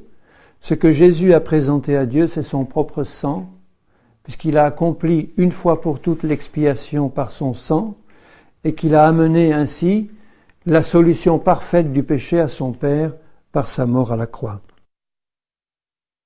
Il dit, au verset 6, il a obtenu un ministère d'autant supérieur à celui de l'ancienne alliance et du sacrificateur de l'ancienne alliance, qu'il est le médiateur d'une alliance plus excellente établie sur de meilleures promesses. Si la première alliance avait été sans défaut, il n'aurait pas été question de la remplacer par une seconde. Et c'est avec l'expression d'un blâme que le Seigneur dit à Israël, « Voici les jours viennent, dit le Seigneur, où je ferai avec la maison d'Israël et la maison de Juda, et nous savons après avec les païens aussi, qui ont cru en Jésus, une alliance nouvelle, non comme l'alliance que je traitais avec leur père, le jour où je les saisis par la main pour les faire sortir du pays d'Égypte, car ils n'ont pas persévéré dans mon alliance, et moi aussi je ne me suis pas soucié d'eux. » dit le Seigneur. Vous voyez ce qui arrive à ceux qui ne persévèrent pas dans la nouvelle aussi. Et voici l'alliance que je ferai avec la maison d'Israël dans ces jours-là, et avec nous aussi. Je mettrai mes lois dans leur esprit, je les écrirai dans leur cœur, je serai leur Dieu, ils seront mon peuple. Aucun n'enseignera plus son concitoyen, ni aucun son frère en disant « Connais le Seigneur », car tous me connaîtront, depuis le plus petit jusqu'au plus grand d'entre eux, parce que je pardonnerai leurs iniquités et que je ne me souviendrai plus de leurs péchés. Donc nous avons, bien-aimés, nous qui sommes nés de nouveau en Christ, l'ensemble de la loi de Dieu qui est bonne et parfaite, inscrite dans nos cœurs par le Seigneur. Et quand quelqu'un enseigne, si vous n'aviez pas dans vos cœurs le Saint-Esprit pour vous confirmer si c'est de Dieu ou pas, et pour vous ouvrir l'esprit à la parole du Seigneur, eh bien vous ne pourriez recevoir aucun enseignement. Essayez d'enseigner spirituellement des gens qui ne sont pas convertis, c'est impossible. Tandis que quelqu'un qui est converti, l'enseignement qu'il va recevoir ne va pas venir d'un homme, mais va venir du Saint-Esprit en lui, qui va lui confirmer si ça vient de Dieu ou pas. C'est le Saint-Esprit qui nous enseigne dans le cœur, et la parole du Seigneur. Alors, au chapitre 9, il compare les ordonnances extérieures de l'Ancienne et de la Nouvelle Alliance, et je passe directement au verset 11. Christ est venu comme souverain sacrificateur des biens à venir. Il a traversé le tabernacle plus grand et plus parfait qui n'est pas construit de main d'homme, c'est-à-dire qui n'est pas de cette création. Il est entré une fois pour toutes dans le lieu très saint, non avec le sang des boucs et des veaux, mais avec son propre sang, ayant obtenu une rédemption éternelle. Puisque le chemin a été ouvert, le voile a été déchiré, la chair de Jésus, et maintenant il est entré dans le lieu très saint, pour toujours. Et au verset 14, combien plus le sang de Christ, qui par l'Esprit éternel s'est offert lui-même sans tache à Dieu, purifiera-t-il votre conscience des œuvres mortes pour que vous serviez le Dieu vivant?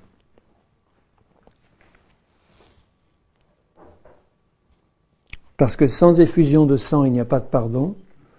Et le sang de Jésus a la puissance de purifier notre conscience complètement de toutes les œuvres mortes pour que toute conscience de péché disparaisse de notre cœur. Et au verset 23, il dit quelque chose qui doit aussi nous faire réfléchir par rapport au péché. C'est que il était donc nécessaire, puisque les images des choses qui sont dans les cieux, c'est-à-dire le tabernacle physique terrestre, devaient être purifiées de cette manière, que les choses célestes elles-mêmes le fussent par des sacrifices plus excellents que cela. Ça veut dire que le péché de l'homme a non seulement entraîné une souillure au niveau de la terre, mais aussi au niveau du ciel. C'est comme ça que je comprends ce verset, je le relis avec vous. Il était donc nécessaire, puisque les images des choses qui sont dans les cieux, les images des choses qui sont dans les cieux, c'était le tabernacle physique sur la terre, le temple, qui devait être purifié, ainsi que tous les instruments du culte, qui devaient être purifiés par le sang des agneaux, des brebis et des taureaux. Sans le sang, il n'y avait pas de purification. Donc, il était nécessaire, il dit là, que les choses célestes elles-mêmes soient purifiées par des sacrifices plus excellents que cela. Il fallait que les choses célestes soient purifiées par le sang de Jésus-Christ. Donc elles ont été souillées par le péché de l'homme. Comment exactement, je ne pourrais pas vous le dire. Mais je sais une chose, c'est que il fallait que le sang de Jésus soit versé pour purifier non seulement les choses qui sont sur la terre, mais aussi les choses qui sont dans le ciel. Car Christ n'est pas entré dans un sanctuaire fait de main d'homme, en imitation du véritable, mais il est entré dans le ciel même, afin de comparaître maintenant pour nous devant la face de Dieu. Et ce n'est pas pour s'offrir lui-même plusieurs fois qu'il y est entré, comme le souverain sacrificateur entre chaque année dans le sanctuaire avec du sang étranger. Autrement, il aurait fallu qu'il souffre plusieurs fois depuis la création du monde, tandis que maintenant, à la fin des siècles, il apparut une seule fois, écoutez maintenant ce qu'il dit, pour abolir le péché par son sacrifice, puisqu'il a détruit le corps du péché. Et comme il est réservé aux hommes de mourir une seule fois, après quoi vient le jugement, de même Christ, qui s'est offert une seule fois. Ceci contredit donc le dogme fondamental de la messe catholique, qui, d'après la théologie catholique, affirme que chaque messe est un sacrifice, un renouvellement du sacrifice de Jésus pour le pardon des péchés. Donc c'est complètement à l'opposé de cette théologie catholique qui ne correspond pas avec ce qui est dit là, que Christ a souffert une seule fois. Il n'est pas question de le remettre à mort à chaque messe pour le pardon des péchés. Il a souffert une fois, c'est terminé, et il est rentré une fois pour toutes dans le lieu très saint. Il apparaîtra sans péché une seconde fois à ceux qui l'attendent pour leur salut. Il est apparu une première fois sans péché, et il a porté le châtiment qui nous revenait, c'est-à-dire la mort, sans être contaminé par le péché, et il apparaîtra sans péché une seconde fois à ceux qui l'attendent pour leur salut, pour l'enlèvement. Les choses principales, c'est de réaliser que nous avons une nouvelle alliance, bien meilleure que l'ancienne. Nous avons un souverain sacrificateur qui est infiniment au-dessus des autres et de l'ancienne alliance, que tout a été aboli pour une nouvelle, que son sang nous a définitivement rachetés et que son sang a effacé entièrement le péché dans nos vies pour nous donner une vie nouvelle, et que maintenant Jésus est entré pour toujours dans le lieu très saint où il exerce un rôle de souverain sacrificateur. Alors ce rôle de souverain sacrificateur, il tient à deux fonctions principales. D'une part, faire descendre les choses de Dieu vers nous, et ensuite rapporter à Dieu ce qui vient de nous, c'est-à-dire une intercession en notre faveur ou appuyer nos prières auprès du Seigneur quand elles sont faites en Christ. Donc il y a les deux fonctions qui sont essentielles dans le ministère du souverain sacrificateur. Transmettre à Dieu nos demandes et faire descendre les choses de Dieu vers nous. C'est ça le rôle d'un médiateur. Et il est le garant de cette alliance par son propre sang. Il garantit que si les choses sont faites conformément à la volonté de Dieu, l'alliance du Seigneur s'accomplira dans nos vies. Il a un sacerdoce éternel, donc il ne change pas, il est toujours le même, il est toujours aussi puissant, il est compatissant et miséricordieux. Au chapitre 10, il dit au verset 11, « Tout sacrificateur fait chaque jour le service et offre souvent les mêmes sacrifices qui ne peuvent jamais ôter les péchés. » Il parle des sacrifices de l'ancienne alliance. Lui, après avoir offert un seul sacrifice pour les péchés, s'est assis pour toujours à la droite de Dieu, attendant que ses ennemis soient devenus son marchepied, car par une seule offrande, écoutez ce qui est écrit, il a amené à la perfection pour toujours ceux qui sont sanctifiés. Par un sacrifice, son sang versé à la croix, il a effacé complètement le péché, il l'a aboli. Par un sacrifice, il a amené à la perfection ceux qui ont été sanctifiés par son sang, pour toujours. C'est pas moi qui le dis, c'est Dieu. Ça veut dire que tu dois le prendre pour toi. Tu dois dire, eh bien, par l'offrande, une seule offrande, celle de Jésus, il m'a amené à la perfection pour toujours, moi qui ai été sanctifié par son sang, en Christ. C'est ce que le Saint-Esprit nous atteste aussi. Et pourquoi ? Parce que, il le dit au verset 16, « Je mettrai mes lois dans leur cœur, je les écrirai dans leur esprit, et je ne me souviendrai plus de leurs péchés ni de leurs iniquités. Or là où il y a pardon des péchés, il n'y a plus d'offrande pour le péché. C'est terminé, c'est réglé. » Ainsi donc, frères, puisque nous avons au moyen du sang de Jésus une libre entrée dans le sanctuaire par la route nouvelle et vivante qu'il a inaugurée pour nous au travers du voile, c'est-à-dire de sa chair, et puisque nous avons un souverain sacrificateur établi sur la maison de Dieu, approchons-nous avec un cœur sincère, dans la plénitude de la foi, les cœurs purifiés d'une mauvaise conscience et le corps lavé d'une eau pure, baptisé. Donc, vous voyez, j'ai compris que la route du lieu très saint est ouverte par le sang de Jésus. J'ai compris qu'à la droite du Père, j'ai un sacrificateur qui intercède pour moi, qui me comprend et qui est prêt à faire passer en moi tout l'héritage de Dieu. À cause de ça, il est dit, approche-toi avec confiance de Dieu, le cœur sincère, purifié d'une mauvaise conscience, ça veut dire que le sang de Jésus a passé et tu as compris ce qu'il a fait, dans la plénitude de la foi, baptisé, etc. Et retiens fermement la profession de ton espérance parce que celui qui a fait la promesse est fidèle. Donc si tu as cette attitude-là, cœur sincère, baptisé d'eau, rempli du Saint-Esprit, dans la foi, en sa parole, ayant compris la puissance du sang de Jésus pour effacer ton péché, tu es autorisé à entrer dans le lieu très saint où se trouve Jésus et à compter sur son intercession fidèle. Lui qui a fait la promesse est fidèle, il t'amènera au but. Ça ne fait pas l'ombre d'un doute pour Dieu. Ça ne doit pas faire l'ombre d'un doute pour toi. Alors quand il ajoute « veillons les uns sur les autres » pour nous exciter à l'amour et aux bonnes œuvres, c'est pas dans le sens légaliste qu'il le dit. Ça veut dire fais attention à ton frère, à ta sœur. Si tu vois qu'il est en train de reculer, de rétrograder, va le chercher pour le ramener. Parce qu'il est en train d'oublier ce que Jésus lui a dit. N'abandonnez pas notre assemblée, ça veut dire simplement n'abandonnons pas le fait de nous rassembler avec des chrétiens nés de nouveau, comme c'est la coutume de quelques-uns, mais exhortons-nous réciproquement cela d'autant plus que nous voyons le jour s'approcher, le jour du retour du Seigneur.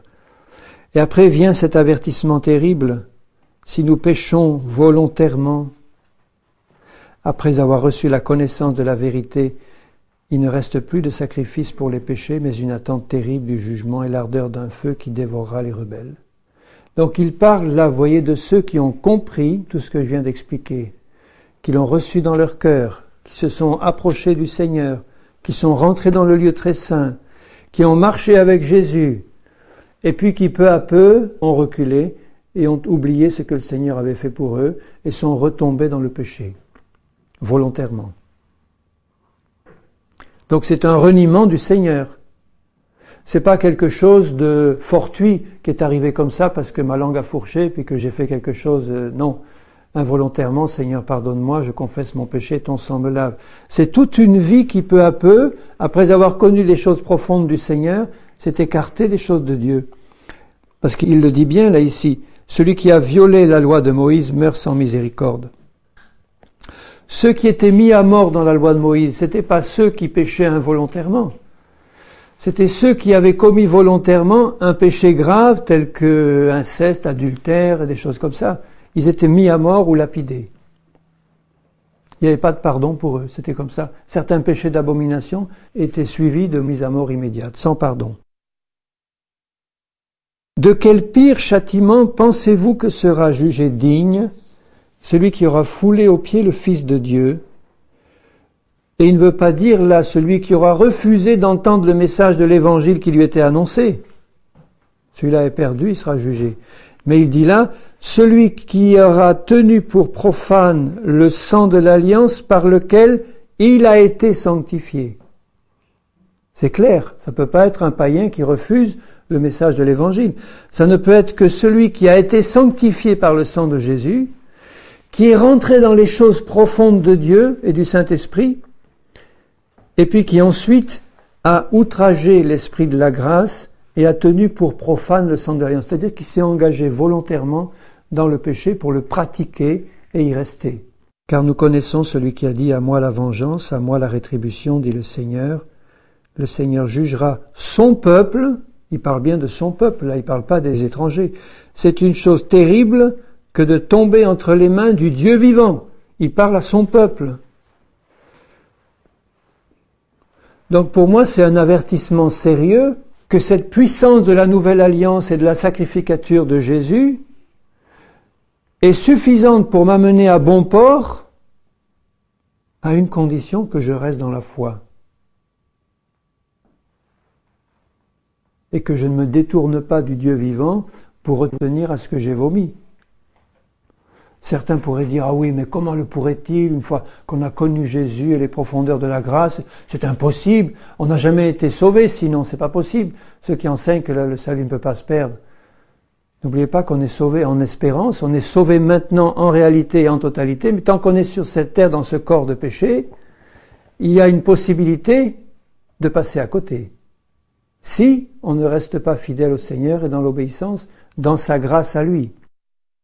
C'est ce qui m'apparaît, moi, clairement dans ce passage-là. Et plus on aura pénétré profondément dans les choses de Dieu et de sa communion, plus on se sera écarté par la suite, plus le jugement sera sévère. Il ne parle pas là de ceux qui ont connu la superficialité des choses de Dieu et puis qui ne sont pas rentrés vraiment dans la plénitude, la profondeur des révélations du Seigneur. Il parle de ceux qui ont goûté pleinement au Saint-Esprit, aux choses célestes, comme il dit au chapitre 6, qui ont goûté à la profondeur des choses du Seigneur, au Saint-Esprit, aux richesses d'en haut, au sang de l'Alliance, à la sacrificature de Jésus, et puis qui ensuite renient le Seigneur. On peut dire, mais comment est-ce possible? Oui, c'est possible. Il y en a qui l'ont fait. C'est une chose terrible que de tomber entre les mains du Dieu vivant. Donc moi, je prends cet avertissement comme il est donné là dans l'Épître aux Hébreux, simplement parce qu'il est écrit à ce niveau-là. Il est dit, ne t'imagine pas que parce que tu auras eu les révélations les plus profondes sur la nouvelle alliance, sur Jésus, souverain sacrificateur, sur la garantie que tu as d'entrer pleinement dans le salut et dans les choses de Dieu, ne t'imagine pas que tout te sera acquis automatiquement. Si toi, tu es négligent de ces choses et que tu t'en détournes après avoir connu les profondeurs de Dieu, tu tomberas sous le jugement d'un feu dévorant. Dans l'ancienne alliance, il y avait un certain type de péché, l'adultère, l'inceste et d'autres, qui entraînait une mise à mort immédiate. Dans la nouvelle alliance, ce n'est pas le fait d'avoir accompli un adultère ou un inceste qui peut nous priver définitivement de la gloire de Dieu, puisque si nous confessons nos péchés, il est dit, il est possible d'avoir le pardon. Mais ce qui va entraîner le jugement définitif de Dieu, ce n'est pas simplement le péché contre le Saint-Esprit, c'est le fait d'avoir connu les choses profondes de Dieu, d'y avoir goûté, d'avoir reçu la révélation de ces choses, et ensuite de s'écarter du Seigneur au point de le renier. Voilà. Et volontairement. C'est-à-dire de reprendre goût peu à peu. Et ça se passe en général de manière insidieuse. On reprend goût au monde, et puis on reprend goût au péché, et puis ensuite on dit, Seigneur, maintenant j'en veux plus. Moi, ça me montre simplement que Dieu nous a vraiment donné une liberté spirituelle complète vis-à-vis de lui et de sa parole. Ça veut dire que jusqu'au dernier moment, il nous laisse libres de choisir ou non de rester avec lui. Et qu'il sera toujours possible de dire non à Dieu, ce qui donne de la valeur à notre oui. Parce que supposez qu'on passe à un stade où il ne soit plus possible de dire non à Dieu, on devient des robots. Jusqu'au dernier moment, on aurait la possibilité de dire non à Dieu, de la même manière qu'entre un mari et une femme, même chrétien, on sait qu'il est possible de dire non à sa femme. Mais on ne le fait pas, parce qu'on connaît le Seigneur et on aime sa femme de l'amour de Jésus, ou son mari. Mais il est possible de dire non. Et la preuve, c'est que je connais des hommes de Dieu qui étaient vraiment dans une communion avec leur épouse, c'est pas possible d'aller plus loin apparemment, et qui ont fini par divorcer. Pourquoi? Parce qu'il est toujours possible de dire non. C'est jamais acquis au sens on ne peut plus maintenant dire non. Il est toujours possible de pécher. Mais là, c'est simplement le fait que si Dieu prend la peine de nous avertir, c'est que l'avertissement doit être reçu. Il est possible d'entrer dans toutes les profondeurs de Dieu et de dire non. Je prends 2 cas qui pour moi sont les plus clairs de la parole de Dieu. L'archange Lucifer. Bon, les passages qui le concernent ne sont pas tous d'une clarté limpide, mais on peut penser, d'après la parole de Dieu, qu'il n'a pas été créé Satan par Dieu dès le départ. Il était dans la gloire de Dieu, regardant Dieu face à face et communiant entièrement à la présence même de Dieu. On ne pouvait pas plus. Pourquoi et comment a-t-il pu s'élever contre Dieu pour se rebeller contre lui? Nous encore, je pourrais dire, nous pauvres humains qui n'avons pas dès le départ la connaissance de Dieu. Mais plus on va rentrer dans la connaissance de Dieu, plus on va se rapprocher de la situation des anges et des archanges qui étaient dans la vision céleste complète de Dieu et qui pourtant ont péché. Alors qu'au départ, nous n'avons pas cette connaissance de Dieu, nous humains, du péché. Donc le fait de nous approcher de la lumière divine et de la voir briller ne veut pas dire que nous n'avons plus la liberté de dire non et de pécher. Vous avez le cas d'Adam et d'Ève. Adam et Ève étaient dans la communion avec Dieu, au sens où ils le voyaient face à face, ils communiaient avec lui, ils entendaient sa voix, ils voyaient sa gloire, quoi. Et ils avaient reçu une parole, si tu manges de ces fruits, tu mourras. Donc pourquoi est-ce qu'ils l'ont fait? Elle a été séduite, mais Adam a-t-il été séduit? Non, il a désobéi, lui. Pourquoi a-t-il désobéi alors qu'il connaissait la parole de Dieu, la menace de Dieu et le jugement qui allait en sortir? Pourquoi? Il était libre. Il était libre de le faire et il l'a fait. Il l'a fait librement, il a payé le prix. Ça a permis, certes, au Seigneur Jésus de venir de la part du Père et de nous racheter, mais tenons-nous sur nos gardes et ne prenons jamais rien comme totalement acquis, au sens, je veux dire, où maintenant il ne peut plus rien nous arriver. Parce que l'ange de lumière peut très bien se présenter comme il a fait pour Ève et Adam, avec une de ces séductions dont il a le secret pour nous faire chuter si nous ne sommes pas veillants et priants. Mais si nous restons les yeux fixés sur Jésus et avec un cœur, comme il le dit, les conditions, elles sont notées au verset 22, elles me paraissent simples, le cœur sincère,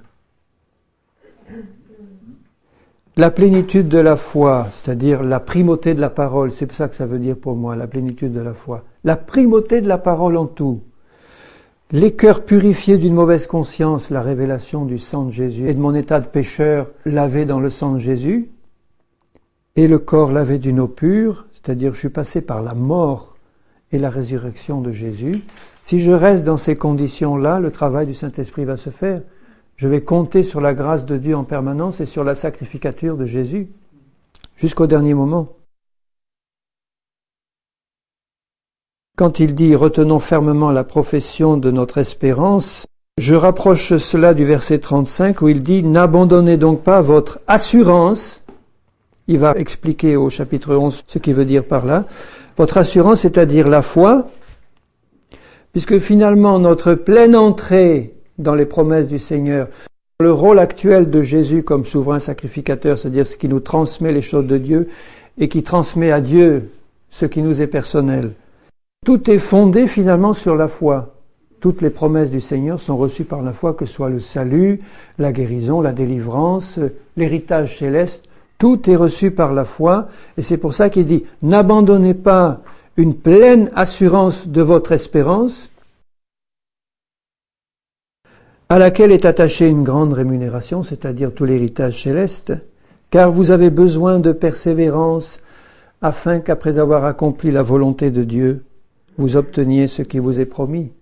Donc, foi plus persévérance égale héritage des promesses.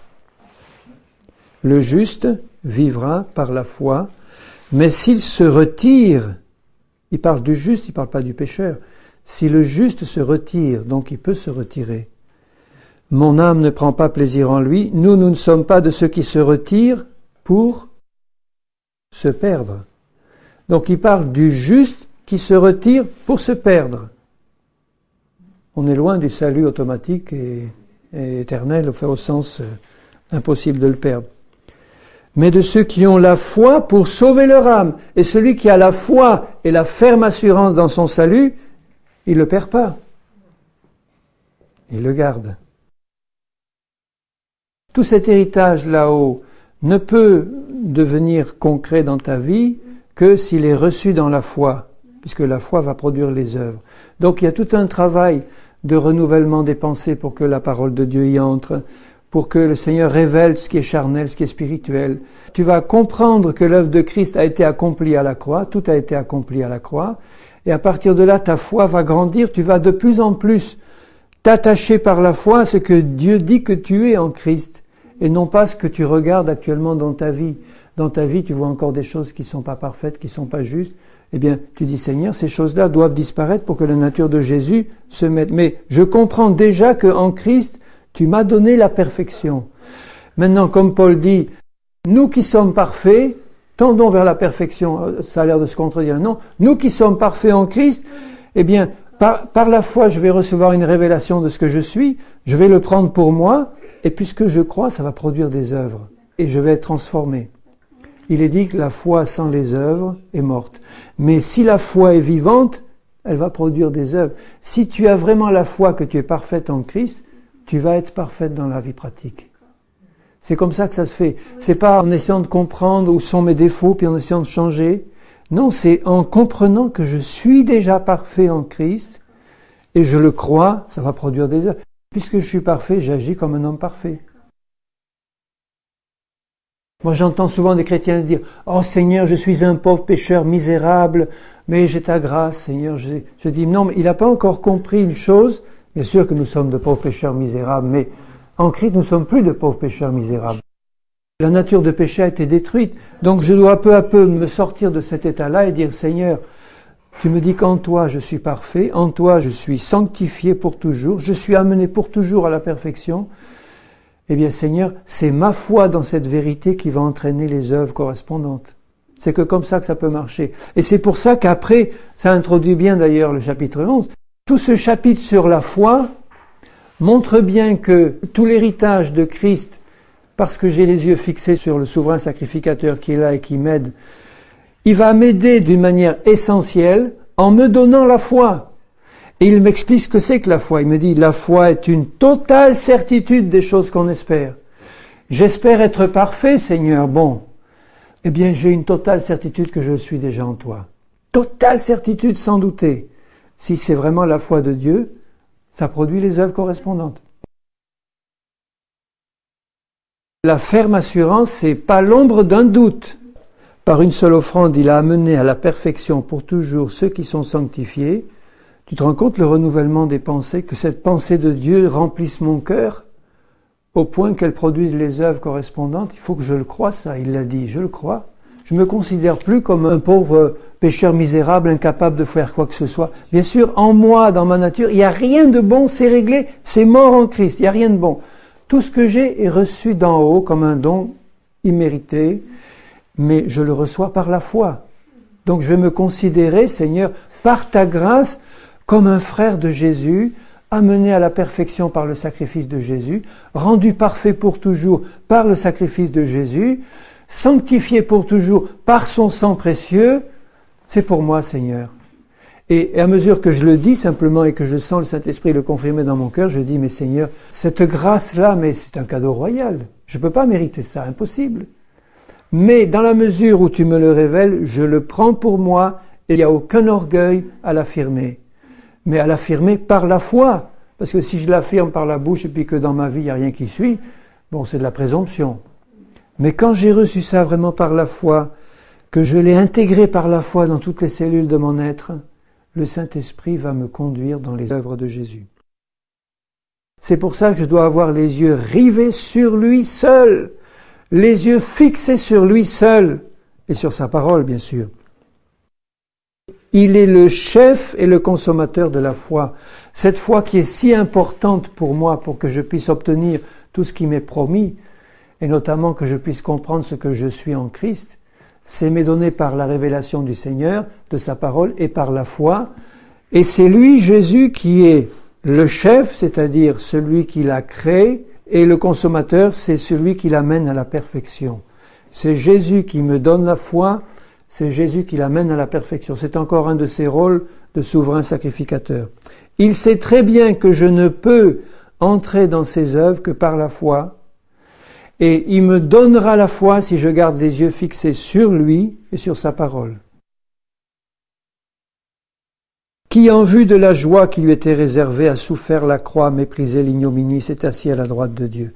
Bon, puisque mon Seigneur, mon souverain sacrificateur, a fait ceci, c'est-à-dire qu'il a méprisé l'ignominie, les moqueries, etc., il s'est moqué de tout cela par amour pour moi, pour aller jusqu'à la croix. Il a accepté les pires des ignominies pour moi, par amour pour moi, eh bien je dois faire comme lui. Je dois le suivre sur ce chemin-là, fermer mes oreilles à tout ce qui n'est pas la voix de Jésus et de sa parole, et avoir les yeux fixés sur lui, et mépriser même la croix, au sens, je ne veux pas que la crainte de la croix m'empêche d'aboutir afin que vous ne vous lassiez point l'âme découragée, parce que je sais que mon souverain sacrificateur est passé au travers de tant de souffrances, de tant de problèmes, de tant de moqueries, sans jamais chuter, et qu'il a acquis cela pour moi. En fixant les regards sur lui, je reçois de lui la force qui m'est nécessaire pour atteindre le but et pour ne pas me décourager. Et là, je comprends mieux pourquoi la fin du chapitre 12 parle du châtiment. Parce qu'il dit, ne méprise pas quand le Seigneur te châtie. Parce que vous voyez, si le Seigneur me donne sa parole pour produire en moi la foi, et s'il voit que je continue à vivre dans la chair et à me préoccuper des choses du monde et de la chair, et s'il voit que je ne prête pas une oreille assez attentive à sa parole pour recevoir la foi, par amour pour moi, qu'est-ce qu'il va faire le Seigneur? Il va me châtier. Il va me châtier parce qu'il me dit ici au verset 10 que le châtiment va me faire participer à sa sainteté. Ce qui me fait normalement participer à la sainteté de Dieu, c'est sa parole, c'est le sang de Jésus, c'est la foi en l'œuvre de Jésus. Mais si je ne suis pas assez attentif à ce que le Seigneur me dit et que je détourne mon attention pour batifoler dans le monde, eh bien je peux être sûr que mon Père Céleste va me châtier. Et le châtiment va prendre la forme d'une épreuve pénible que je vais traverser, et même quelquefois d'une maladie, et même quelquefois d'une mort prématurée, comme il est dit dans 1 Corinthiens 11, que c'est pour cela qu'un certain nombre d'entre vous sont malades ou sont morts prématurément, parce que vous avez pris la scène indignement. Et prendre la scène indignement, c'est finalement ne pas discerner le corps de Christ, c'est-à-dire ne pas discerner le sacrifice de la croix, ne pas discerner ce que cela signifie pour moi, ne pas discerner la victoire qu'il y a dans la croix, ne pas discerner la vie nouvelle qu'il y a dans la croix et dans l'œuvre de Jésus. Et si je suis léger envers ces choses, et que je prends quand même ce qui symbolise et ce qui représente exactement la croix et le don de la vie de Jésus et de sa mort pour moi, c'est sûr que le châtiment de Dieu va tomber sur moi. C'est pour cela que beaucoup d'entre vous sont malades et que beaucoup sont morts prématurément. Et il ajoute, si nous nous jugions nous-mêmes, nous ne serions pas châtiés par le Seigneur. Donc, je sais que la maladie est une œuvre de Satan et qu'elle doit être détruite et qu'elle a été détruite par la croix puisque Jésus s'est chargé de nos maladies et de nos infirmités, mais que les châtiments du Seigneur peuvent prendre la forme d'une maladie quand je suis léger vis-à-vis de ces choses et quand je ne veux pas vraiment m'engager dans les profondeurs du Seigneur pour vivre pleinement de ce qu'il m'annonce dans sa parole. Alors le châtiment viendra pas toujours sous la forme d'une maladie, ça peut être une persécution sévère, ça peut être quelque chose qui va me faire souffrir. J'ai été châtié par le Seigneur souvent. Eh bien quand j'ai été dans le châtiment du Seigneur et que j'ai souffert, quelquefois des années, en priant et puis en ne voyant pas l'exaucement venir, eh bien je vous assure qu'on se remet en question devant Dieu. Et on dit, Seigneur, je te bénis après coup, je dis, je te bénis parce que tu as permis que je puisse remettre ma vie en cause pour me tourner vraiment vers Jésus et vers sa parole pour marcher par la foi. Parce que sinon, si tu ne m'avais pas châtié, je n'aurais pas eu le désir de participer vraiment à ta sainteté. Mais il produit plus tard pour ceux qui ont été ainsi exercés un fruit paisible de justice. Ce fruit qui aurait dû être produit sans châtiment par ma foi dans la parole de Dieu, si dès le départ j'avais accepté le Seigneur et sa parole, mais si j'ai traîné les pieds, si j'ai écouté ma chair, si j'ai pas voulu vraiment m'engager à fond pour le Seigneur et mettre sa parole en pratique comme il le désirait, je vais attirer sur moi, dans la bonté du Seigneur, un châtiment sévère qui va me faire réfléchir. Et béni soit Dieu pour ce châtiment, parce que sans lui je serais perdu. C'est comme des fils que Dieu vous châtie.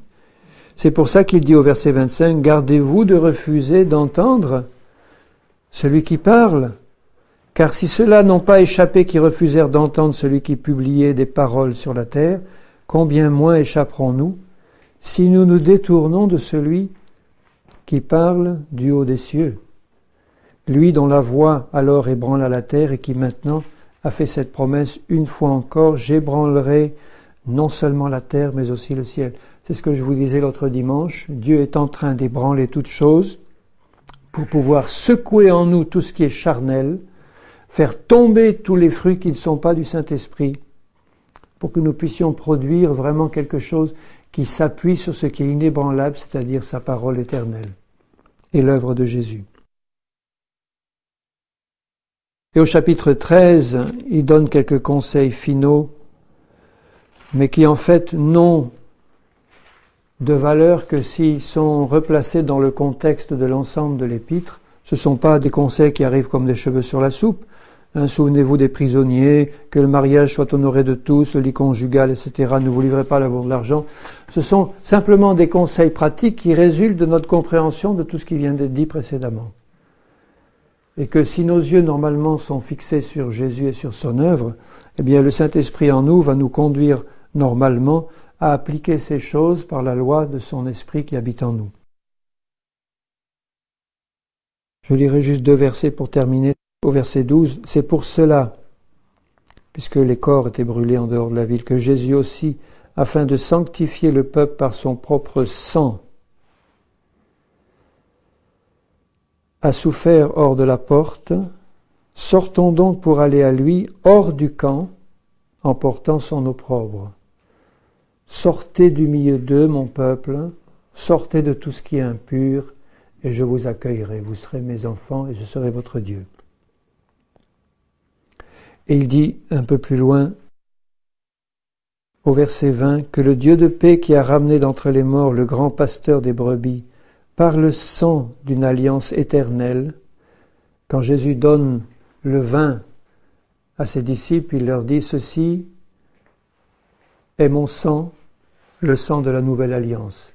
Il ne voulait pas dire que ce vin allait être transformé dans le sang véritable de Jésus, comme le disent les catholiques par exemple, ou le corps de Jésus, puisque la loi même interdisait de manger le sang et de boire le sang. Donc ça va vraiment à l'encontre de la parole de Dieu qui dit « ne consommez pas le sang ». Et si je consommais le sang physique de Jésus, j'irais à l'encontre même de la loi du Seigneur qui dit « ne consommez pas le sang ». Donc c'était là pour leur montrer que ce vin représentait son sang et qu'en buvant le vin au moment de la scène, nous étions en communion spirituelle directe avec le sang de Jésus que nous absorbions spirituellement en nous et qui nous donne la vie du Seigneur, puisque la vie est dans le sang. Que le Dieu de paix vous rende capable de toute bonne œuvre pour l'accomplissement de sa volonté et fasse de vous ce qui lui est agréable, par Jésus-Christ auquel soit la gloire au siècle des siècles. Alors en conclusion, je dirais qu'il faut que nous ayons compris ce soir que le souverain sacrificateur de la nouvelle alliance en est le garant, la garantie absolue, et que lui seul est capable de nous transmettre l'héritage de Dieu, et lui seul est capable de transmettre à Dieu nos besoins, nos problèmes, et d'intercéder en notre faveur dans les souffrances, les limitations, les faiblesses et les difficultés que nous pouvons rencontrer, de manière à ce que si nos cœurs sont sincèrement établis en lui et dans sa parole, nous puissions avoir la garantie de recevoir un héritage complet, c'est-à-dire la nature même de Jésus en nous. Tout est fondé sur le ministère présent de Jésus, souverain sacrificateur pour toujours, selon l'ordre de Melchizedek, c'est-à-dire intercesseur pour nous, et ensuite celui qui nous transmet la volonté du Père, qui nous transmet par le Saint-Esprit la compréhension de sa parole et qui nous transmet l'héritage céleste d'en haut. Si nos yeux sont fixés sur Jésus, il nous donnera la foi, il nous expliquera sa parole et il nous fera pleinement entrer dans son héritage céleste. Amen.